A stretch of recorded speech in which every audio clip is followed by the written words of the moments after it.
Welcome to Engineering Simple. So this video will be phase rotation, phase sequence part 2. So in part 1 I kind of talked about vector group and clock notation. So this is kind of a continuation to that video. The two concepts kind of go hand in hand. So let's first start with polarity versus vector group. So for single phase transformers, we talk about polarity, either subtractive or additive. Small transformers are typically connected additive up to a certain voltage, like 8 kV. Or IEEE has a definition on that, but the rest of the transformers are subtractive. And another video will be done on subtractive versus additive, the difference in why large transformers are subtractive instead of additive. So basically, when we talk about the polarity, we always, use dot in a notation. Some people use dot, some people might use an X, so it depends. But the main thing is, so the dot just means these two windings. If we assume this is the high voltage or a primary, and this is a low voltage winding, and keep in mind this is single phase, the dots just mean that these transformers are wound in the same sense. Basically, that's really what this dot means. So this is subtractive, and there is a way you can test these two windings and figure out if it's subtractive or additive, and that will be in a different video. But for now, just trust me. And so for additive polarity, so you see the dot is here on the other winding, the dot is on the other side. So in this case, that means the two windings are not wound in the same sense. And again, there is a test that can be performed to figure out the polarity of the two windings. In three-phase, we cannot talk about polarity. Instead, we talk about vector group, because the windings, the high voltage and low voltage windings, are connected in delta or Y, and also there could be a phase shift between the two two sides. So for instance, the high voltage is delta, low voltage is Y, with a phase angle difference of 1 times 30 is 30 degrees angle, 30 degrees. So I would recommend watching part 1 to understand this notation here. Another vector group, YY, meaning the high voltage is Y, low voltage is Y, and there's no phase shift, etc. There are lots of vector groups, and typically the high voltage is uppercase and low voltage is lowercase. That's just a kind of a convention. So what does the polarity mark mean? The dot or X or whatever is used to kind of note the polarity mark. So current flowing into the polarity mark of one winding flows out of the polarity mark of the other winding. So you see the current here is flowing into the dot because the winding is here. In the other winding, the current is flowing out of the dot. And you can reverse them if you want, but just be consistent. So basically here, it's going into the dot. And here, it's leaving the dot. You can think of it as if, so basically that's kind of the concept behind it. The same thing here. So it's going into the dot, and here it's leaving the dot. So that's an important concept. So then that's current. Then when we talk about voltage, the voltage drop from the polarity mark to the non-polarity mark. So basically the voltage drop from here to here, from polarity to non-polarity, across one winding is in phase with the voltage from polarity mark to non-polarity mark across the other winding. So you have to be consistent.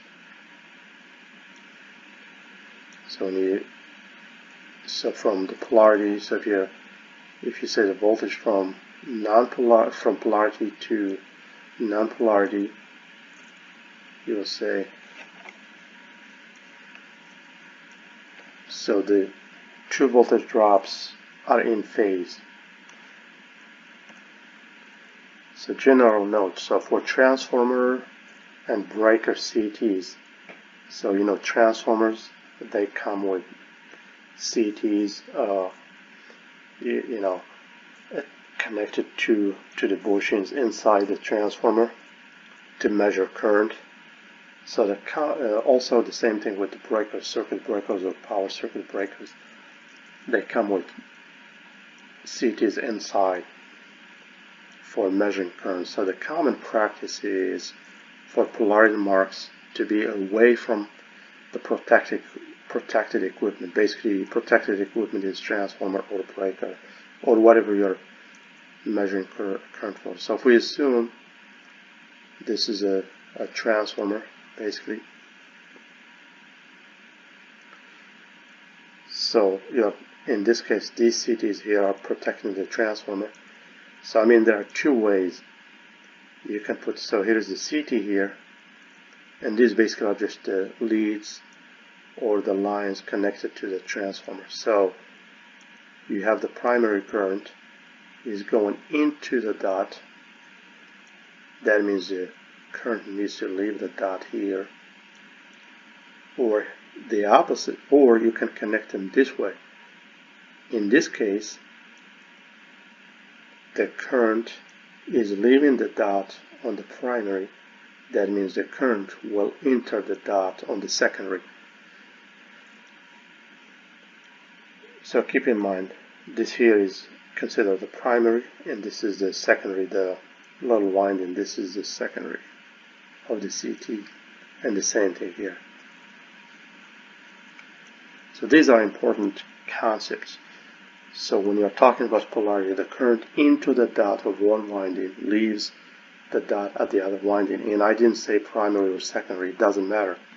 Because as you see here, the current is entering the primary at the dot and is leaving the secondary at the dot.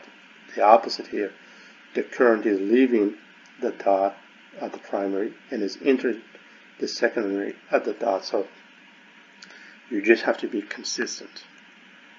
So there are two ways you can connect the CTs. As you see, here's one way, here's the second way. But typically, this is the kind of the practice. Always the polarity mark is away from the protected equipment.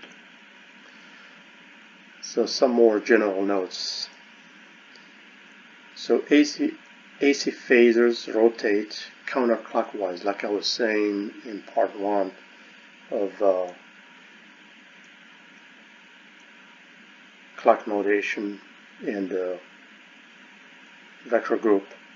So we assume this is really just a convention. There's nothing wrong with doing the opposite as long as you're consistent. But if you think about the power system is huge, and also the United States, for instance, is connected to some parts of Canada, and so all the systems, they have to be in synchronism. So in order to do that, you have to adapt the same notation. Otherwise, they're going to be confused. If you say California is doing counterclockwise, Florida is doing clockwise, Illinois is doing counterclockwise, another state is doing the opposite, it's going to be a mess. So industry-wide, this is the convention. The rotation is counterclockwise, and they are rotating at the system frequency. So in the United States it's 60 Hertz.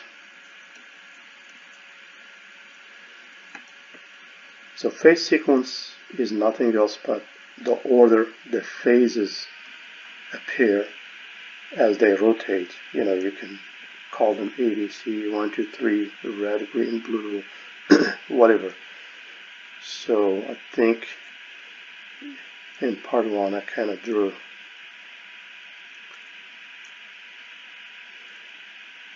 the, so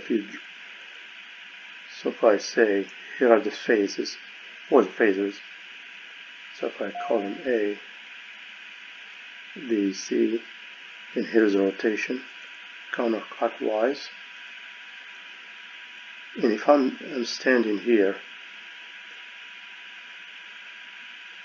and I'm stationary, I'm not moving. So as these phases rotate, let's assume phase A rotates first. So as A rotates this way, B will follow it, then C will follow it. So that's what this statement here is talking about. Some systems or part of systems may operate ABC, while others are ACB. So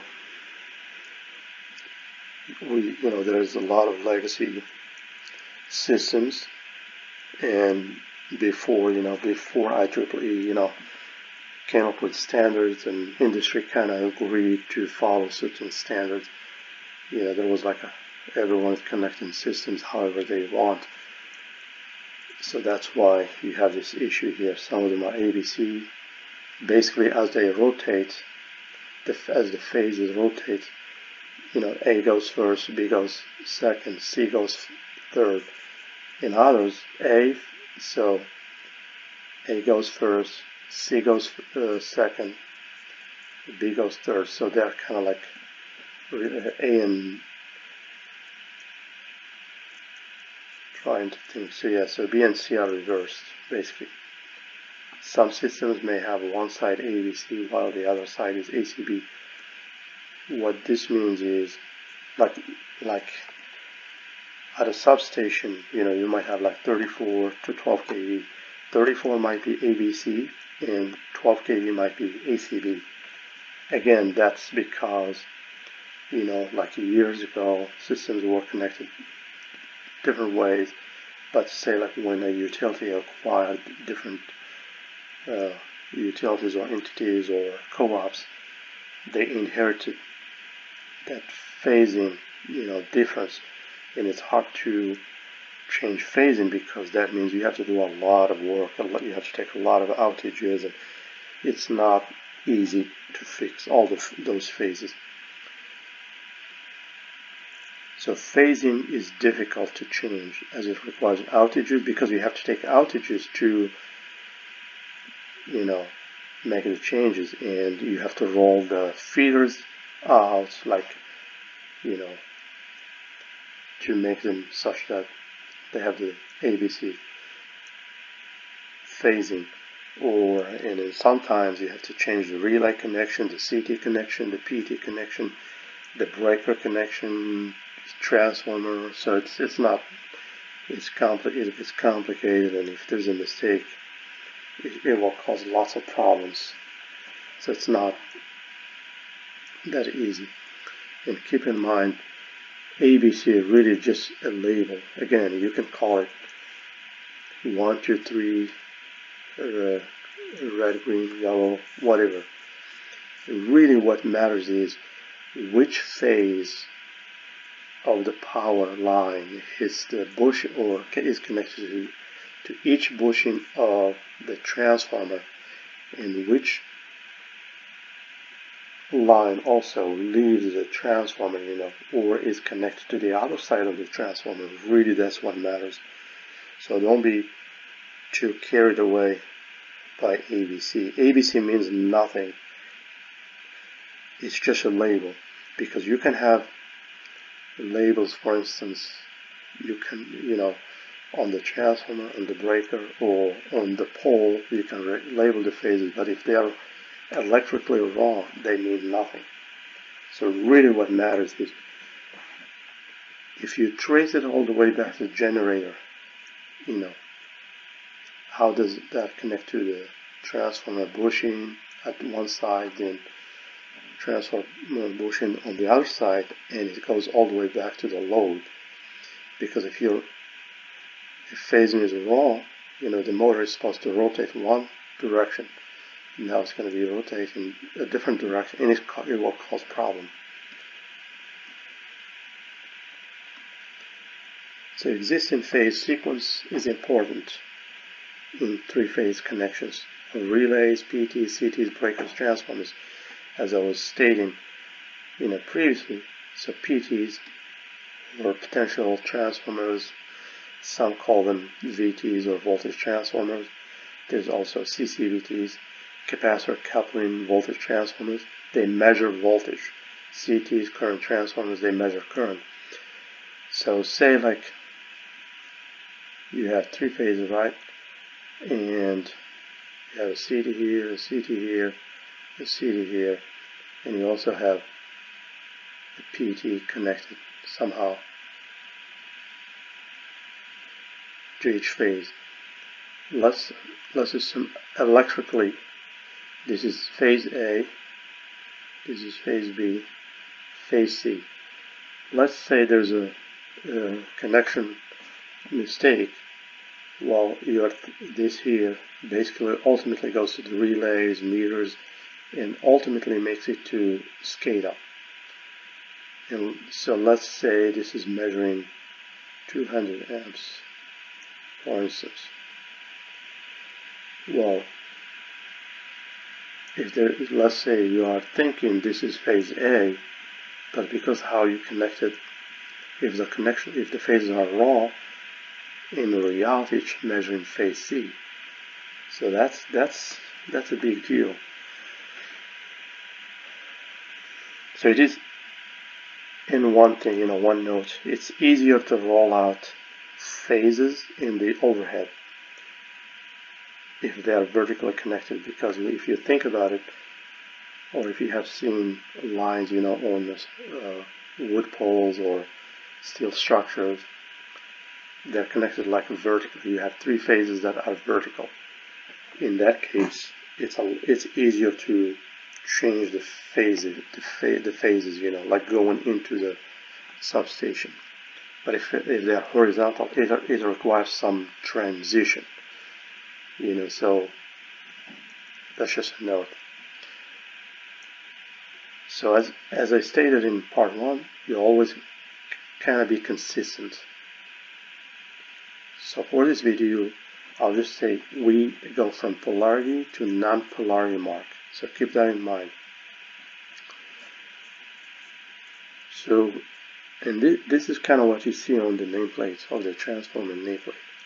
So you have, this is a winding basically. This is another winding. This is another winding. So 3, because you have 3 phases. Let's assume this is a high voltage, this is a low voltage, here's one winding, here's another winding. So here's the dot or polarity mark.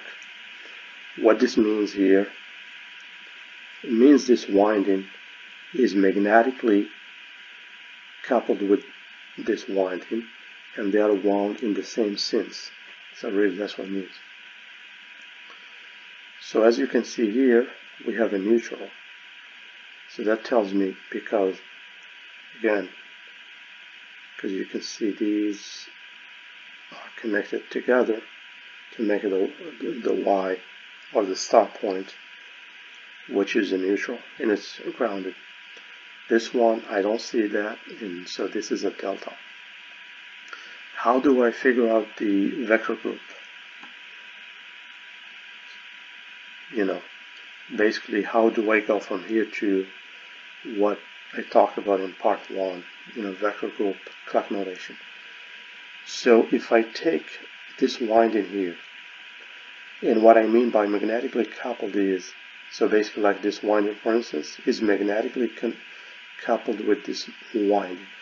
What that means is if these two windings are wound on the same core leg, which means the same flux that will flow in that core leg, because if you think about the core, I'm assuming here core form. Shell form is a little bit different, but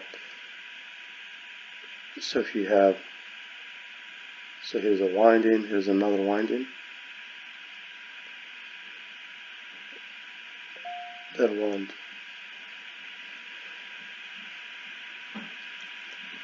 So when flux is induced, it will flow in the core leg, and it will induce voltage in the windings connected to that, or wound around that core leg.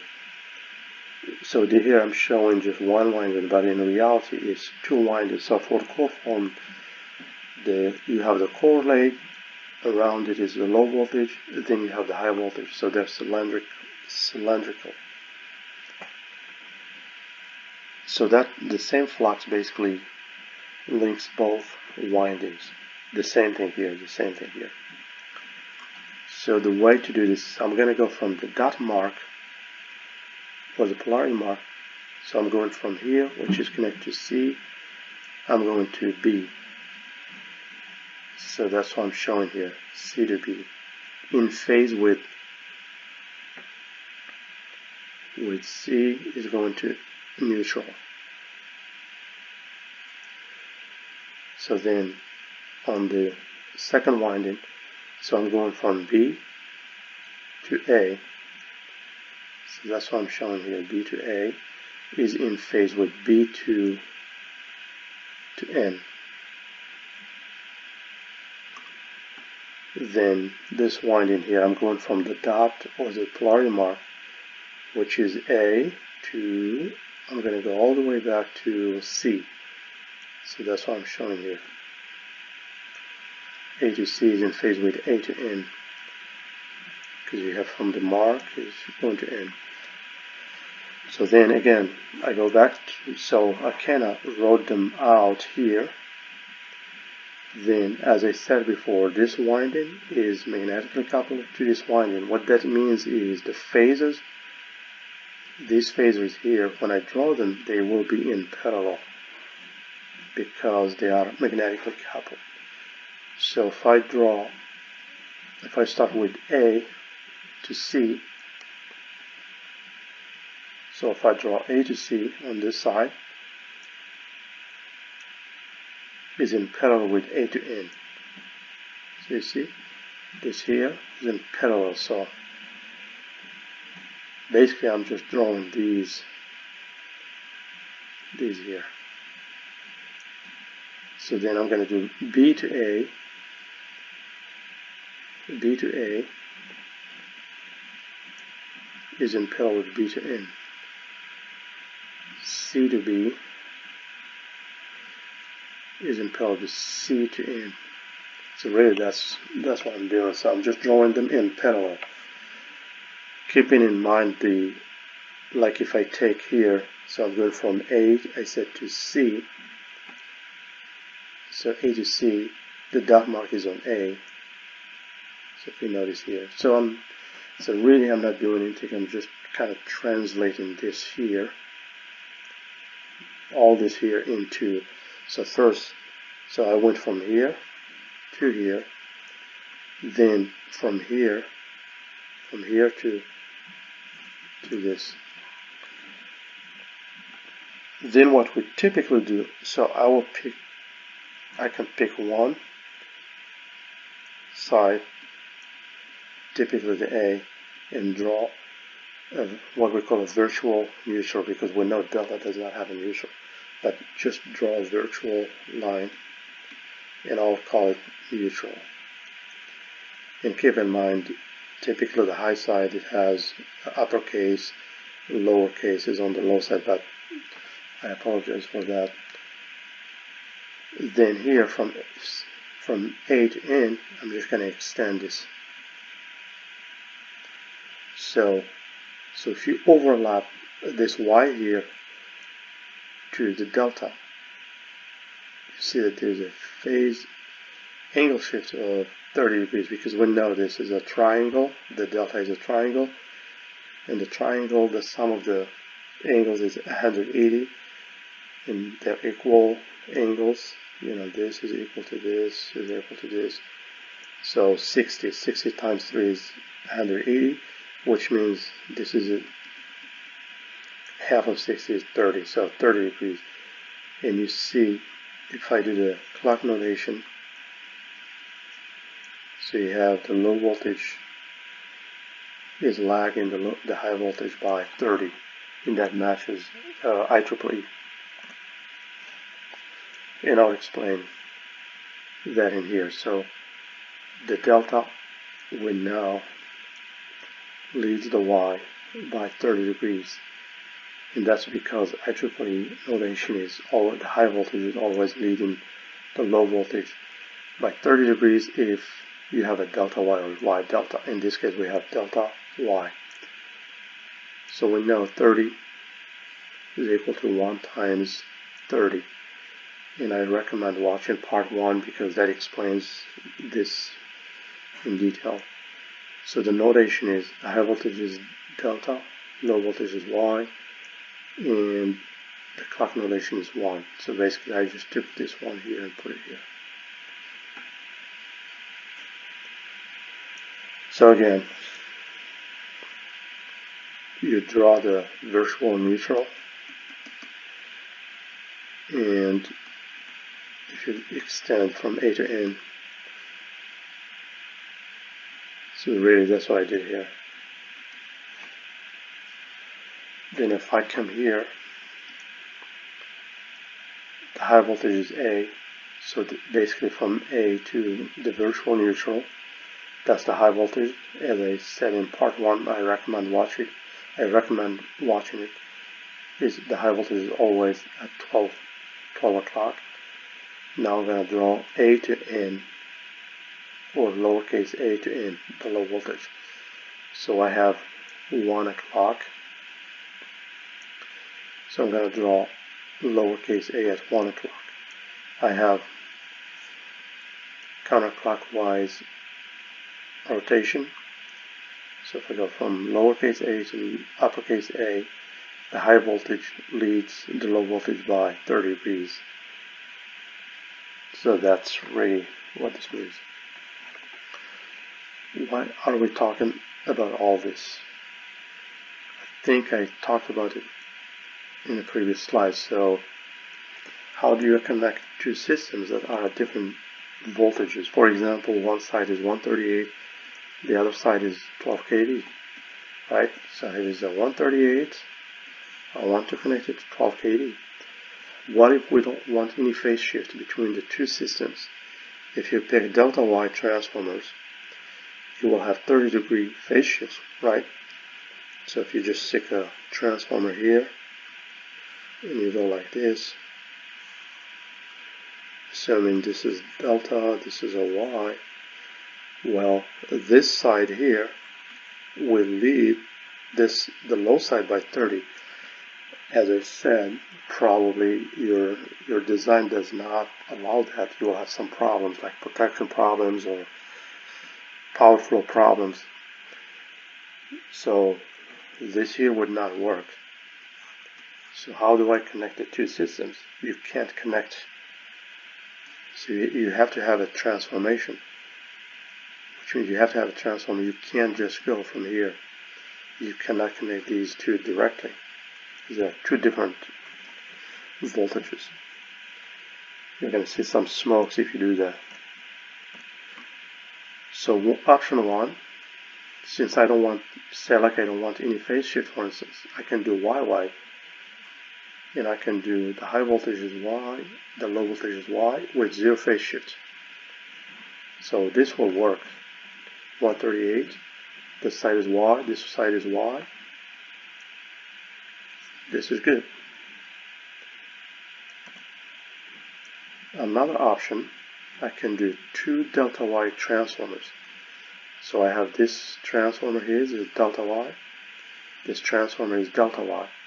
And keep in mind, yeah, so it's here. since these are standard IEEE transformers under my assumption, so the high voltage is delta, low voltage is Y, and high voltage leads the low voltage by 30 degrees.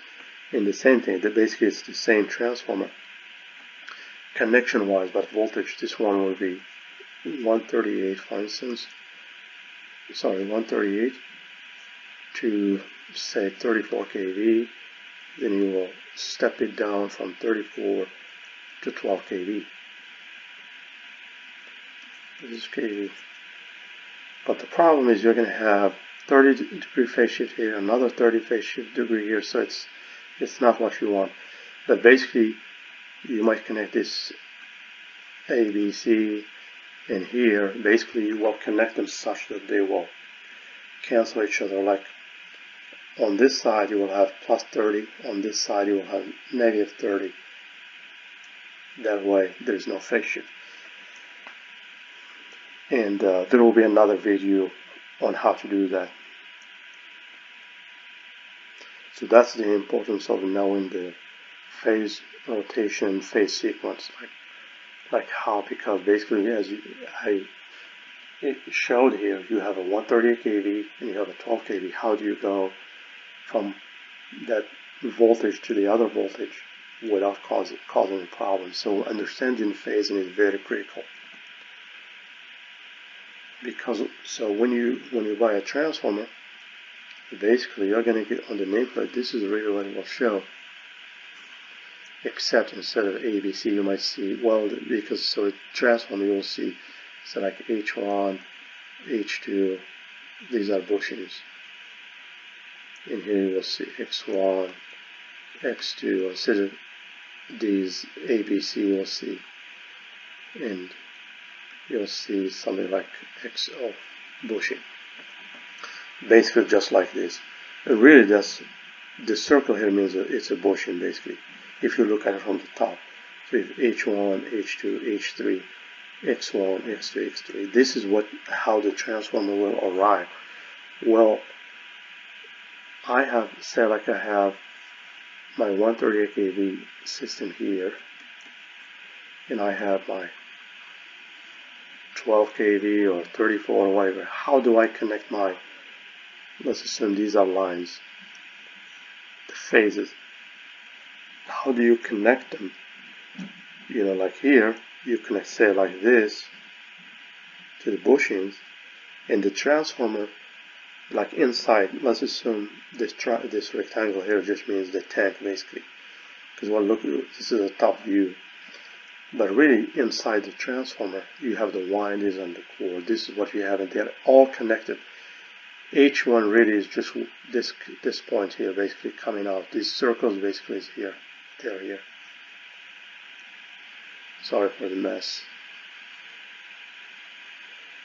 So it's important to know these connections here, and two, it's like you want to go from one voltage to the other. How do I make those connections to get the proper phasing?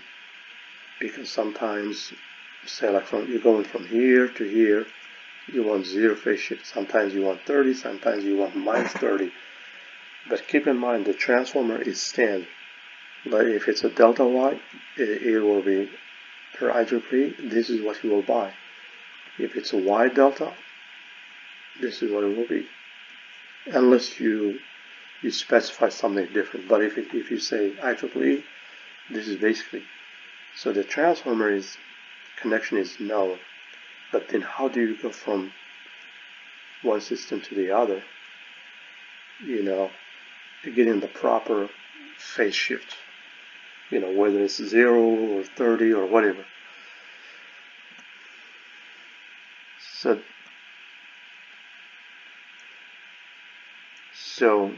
So part 1 and part 2 are really important. So it's important to understand vector group, clock notation, then how the transformers are connected, you know, polarity, you know, marks, because when you think about the system all together, it's networked and everything has to work, you know, properly, otherwise you're going to have problems.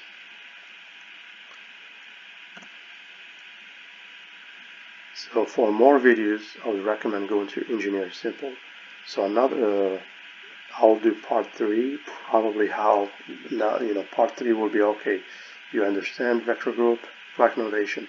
You understand how the transformer windings are connected. Now, how do I connect the transformer to the systems? 2 voltages or 3 different voltages and get the proper phasing. So that will be at a different video. So thank you again for watching and have a great day.